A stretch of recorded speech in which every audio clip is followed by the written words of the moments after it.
All right, Team Tracery, good to see you guys today. That jambalaya may be a little spicy. I might have hit it too much with some stuff. I'm not sure. Some of you will like it and some of you won't. I happen to love it that way.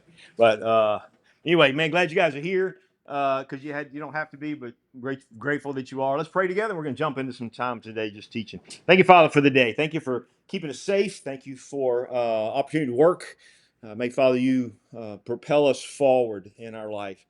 Thank you for the food you've given to us this day. In Christ's name, amen.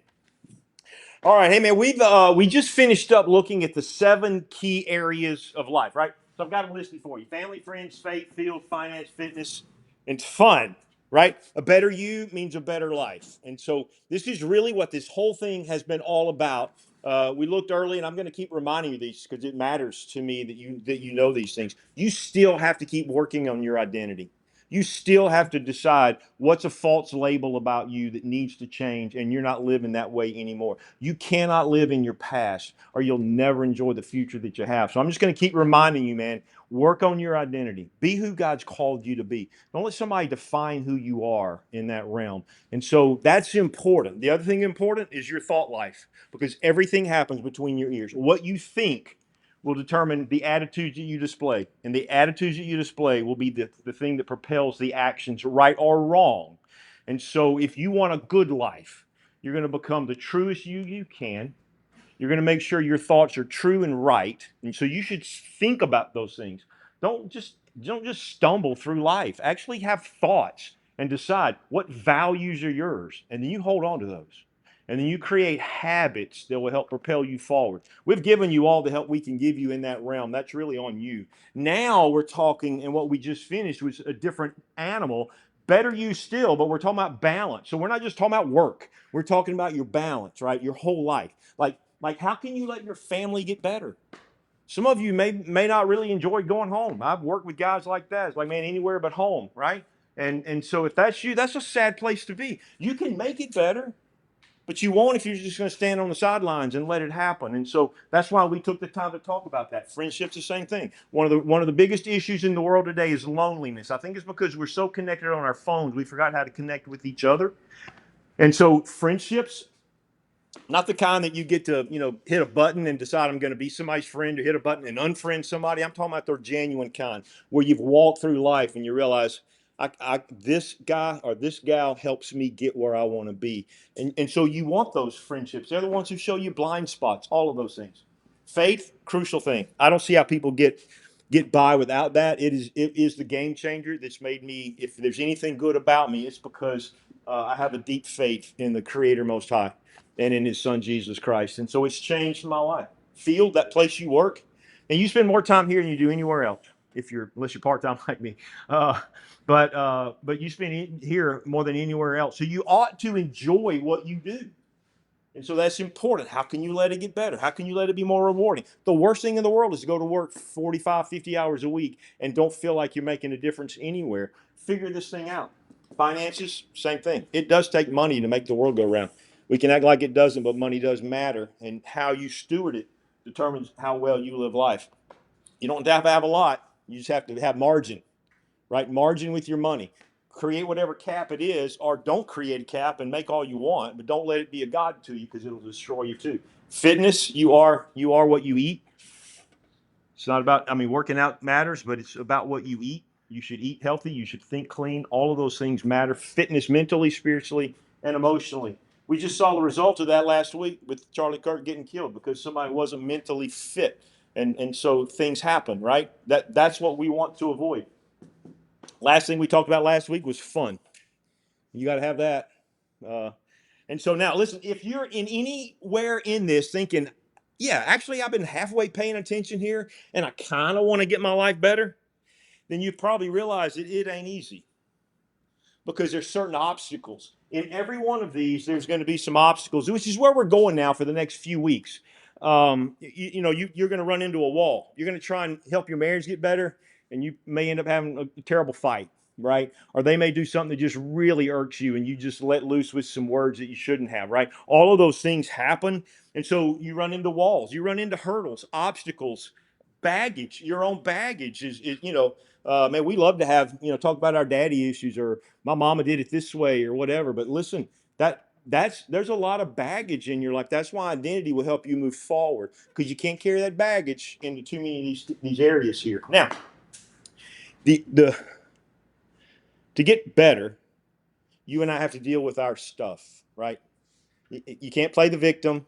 That's why we say, how can I let it get better? Not what can my friends do to make me better? What can my family do? What can my boss do? Well, right? It's not about that. It's about your stuff. Your life is determined by you, and don't let anybody tell you any different. You get to make the choices in your life to take you to where you want to go.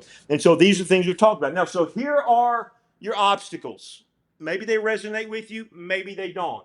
Fear. What's keeping you from doing a lot of these 7 things and getting better? You're just afraid. Maybe you're afraid to step out and do something new in your field. We want you here. I'm just saying, but suppose that you did, and you're just afraid. Are you afraid to invest your money, so you're just going to hoard it, right? Put it in a jar and bury it, right? There's fear that's keeping you from moving forward financially and all those things. Guilt's another one. Anger, we're going to talk about all these. Anger, self-sabotage. I mean, sometimes you just blow yourself shoot your own self in the foot, right? Laziness, that's a huge one. People always want to do something until it requires effort. But there's nothing I've ever done that has not required effort. Envy will steal all your joy, because you're just rocking along. Look, you got your own lane to look in. If you're going to start looking into everybody else's, you're gonna want to think the grass is greener, and it's going to screw your life up. And then focus, or lack of it, and that's going to hit you pretty quick. Now, here's what we're going to do. We're going to look at fear today. All right, we're just going to tackle the first one. So, what are you afraid of? Anybody got a fear in here? Come on. Let's. If you ain't talking, you're lying. All right. How many are afraid of clowns? Yeah. You got a fear? What is it? See, spiders, right? Spiders, right? Clowns. Anybody fear of clowns? It's so funny how many guys I talk to that goes, really, it's the clowns. I'm like, that is so weird to me. But I mean, I kind of get it. They are creepy looking, especially if you put them in the right place. What's your fear? Yeah, I got a fear of heights. Yeah. See, right? Okay. So everybody's got those. When we were kids, it's monsters under the bed, right? And so sometimes when you get to like adulthood, it's not having enough money, so you're just afraid that you're not going to make it in this world, right? And so, so anybody else got any other fears? Come on, throw me out some. Failure. Woo, it's a big one, big one. So in fact, it is the number one fear among men. There's 5, and that's up there at one of the top, is that fear thing, and so that's a huge one. I mean, failure thing. Yeah. So what else? Anybody else want to share something? Huh? Oh, fear of dying. Okay. Yeah, yeah, that'll get you right. Keeps you safe. Yes. Guys with glasses. Guys with glasses? Yeah. Really? Okay. All right. I get it, I guess. All right. Hey, so let me give you a definition of what fear is, so we can kind of see what this animal is that we're working with. Because listen, we can joke about these things, and there's all kind of crazy things that my kids like water towers.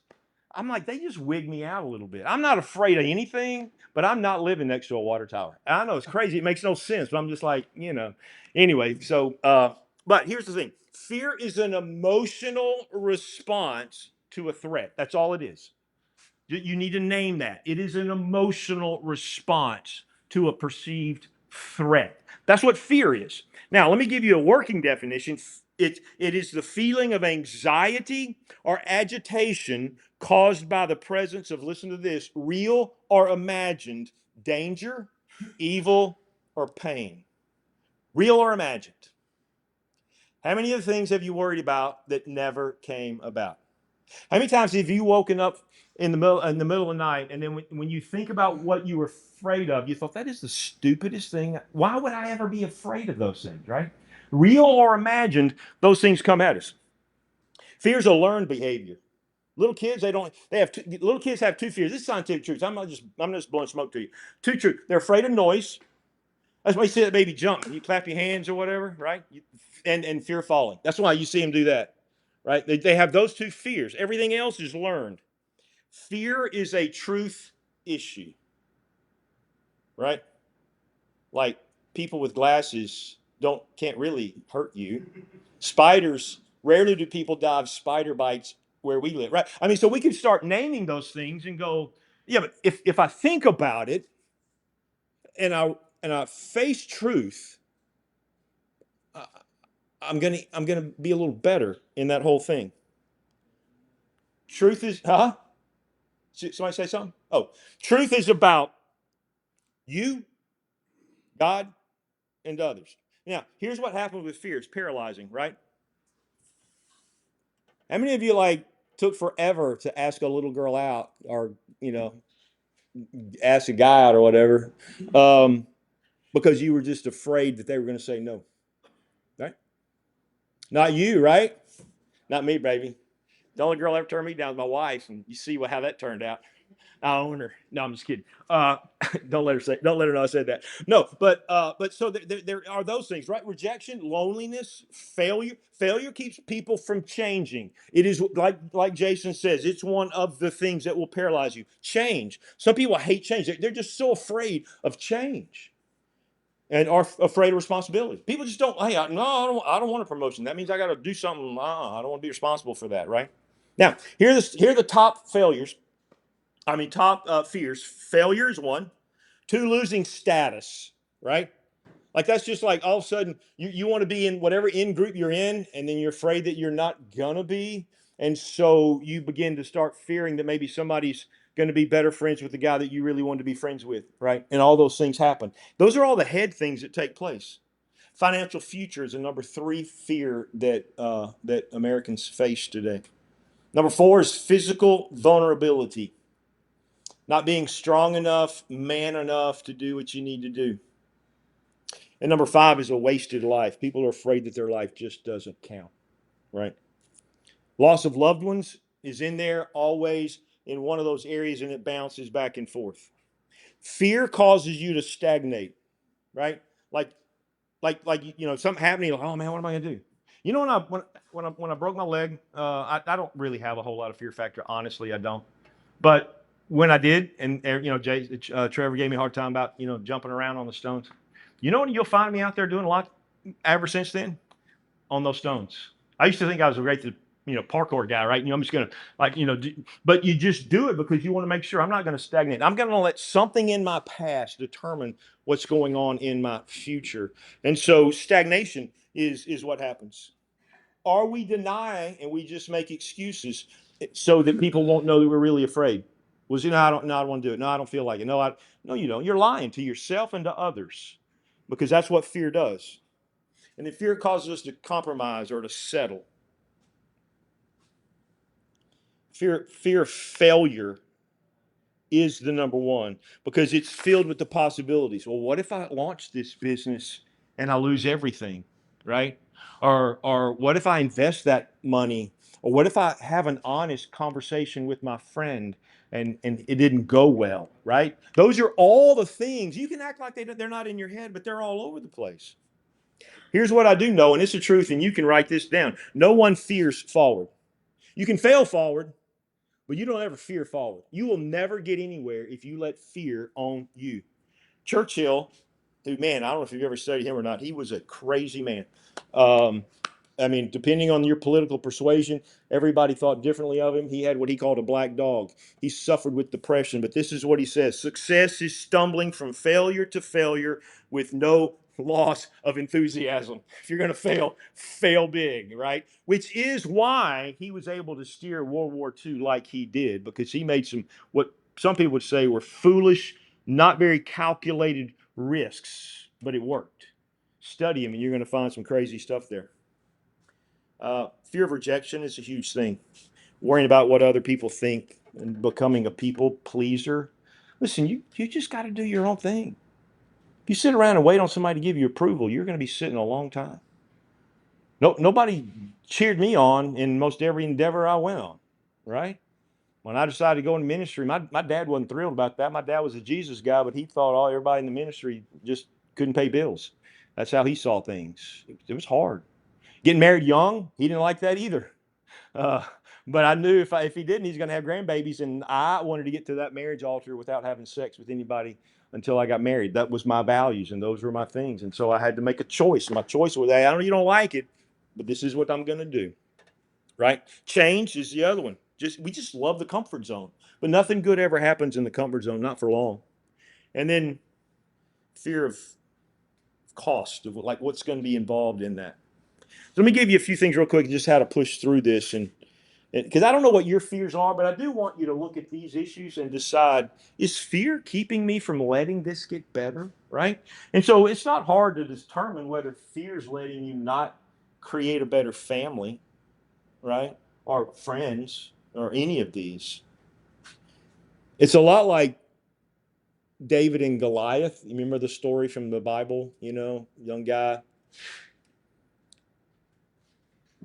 just a shepherd, young kid, brother's already in the battle. His dad tells him, go carry the cheese to them. This is who King David started out to be, a carrier of the cheese. That was all his job was. And he thought, while I'm there, I'm just going to check on the war. And he gets there and he hears Goliath hollering out and defying the God of Israel. Everybody else is frozen. You know what he does? He names it. Who is this uncircumcised Philistine? That's how he saw his giant. He just named it. So whatever your fear is, name it, right? Drag that sucker out into the light and challenge it. You're going to have to. You're going to have to kill the giant fear if you're ever going to get anywhere else. You have to ask yourself, is it real or is it just a story? How big is this giant that I've got? And can I overcome it? The story you tell yourself will make the difference. David said, hey, when the king was like, I don't think you should go. But see, David heard the king say, if you slay the giant, I'm going to give you my daughter. 16-year-old kid's like, wait, what? There's a woman involved? Right? And so he's like, okay, maybe it's worth the risk, right? But then but the story he told himself was, I killed a lion and I killed a bear. What is this Philistine to me? Right? He borrowed from other little steps of success to decide I can take that one down. It's not complicated. Fear and dismantling it is not complicated. Then you break it up into small bites. Just knock it down one at a time. Just one step after another. That's all you got to do. And I used to take guys rappelling years ago, and it was so fun to take a bunch of junior high kids either spelunking or rappelling.